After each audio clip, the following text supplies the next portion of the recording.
Bonjour tout le monde, j'espère que vous allez bien. Nous allons continuer dans notre série Prier avec confiance. Aujourd'hui, en vue du perfectionnement. Et oui, c'est un mot qui paraît dans la Bible, qui figure dans les chapitres du Nouveau Testament, figurez-vous.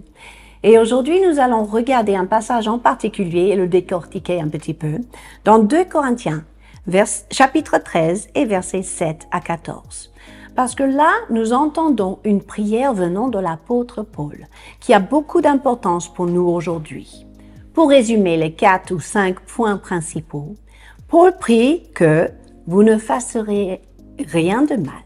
Deuxième, que vous pratiquiez ce qui est bien. Troisième, nous demandons votre perfectionnement. Et à la fin, il va donner plusieurs exhortations qui suivent ces prières. Pourquoi c'est important? Parce que quand nous prions pour des choses, il y a toujours une responsabilité aussi de mettre en action nos propres prières, n'est-ce pas? Alors, décortiquons cela ensemble, parce que nous voyons que Paul focalise d'abord sur les actions. Ne faites rien de mal et faites ce qui est bien. Pourquoi? Eh bien, parce que nos actions sont le témoignage de la réalité de notre foi, la réalité de notre relation avec le Seigneur Jésus. C'est une chose d'annoncer l'Évangile ou de raconter notre histoire à quelqu'un, notre parcours à quelqu'un.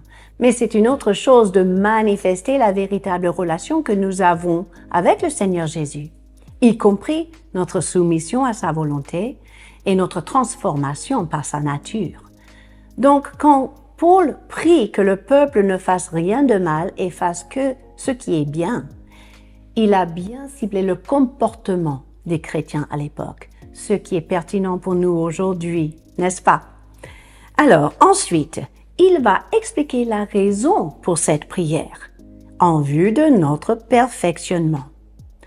Le plus grand obstacle au perfectionnement que Dieu vous a destiné, mes amis, c'est la nonchalance, l'indifférence. Parfois, c'est aussi le doute, l'incrédulité. C'est pas possible.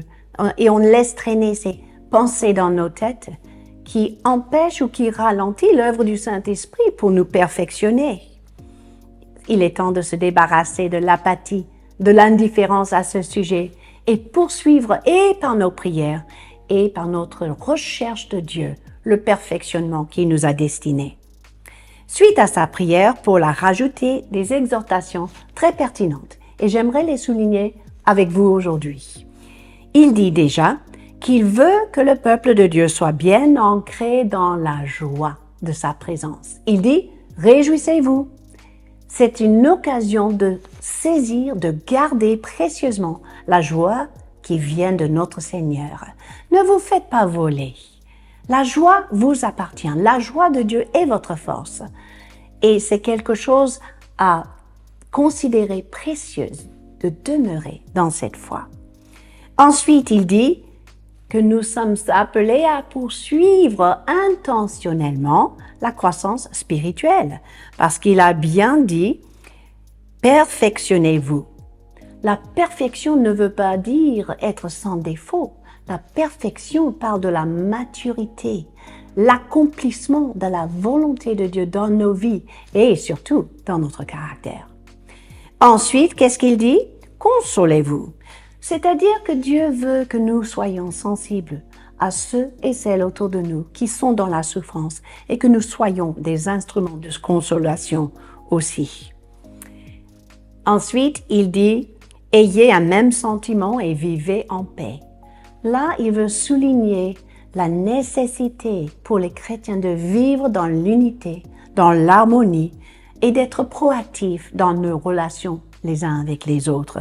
On en parlera davantage ce mois-ci. Mais c'est à nous de devenir des artisans de paix. Alors si nous pourrons prier selon ce passage et agir selon ce qui est écrit dans la parole de Dieu, nous allons vivre la grâce de Dieu qu'il a décrit à la fin de ce passage. Il a dit que la grâce de Jésus le Fils, l'amour de Dieu le Père et le don du Saint-Esprit soient avec vous. C'est-à-dire qu'il nous invite à découvrir et à cultiver une relation avec ces 3 aspects de la nature de Dieu, Père, Fils et Saint-Esprit. Et sur cela, je vous encourage à développer cette relation de tous ces aspects du caractère merveilleux de notre Dieu. Je vous dis à la semaine prochaine.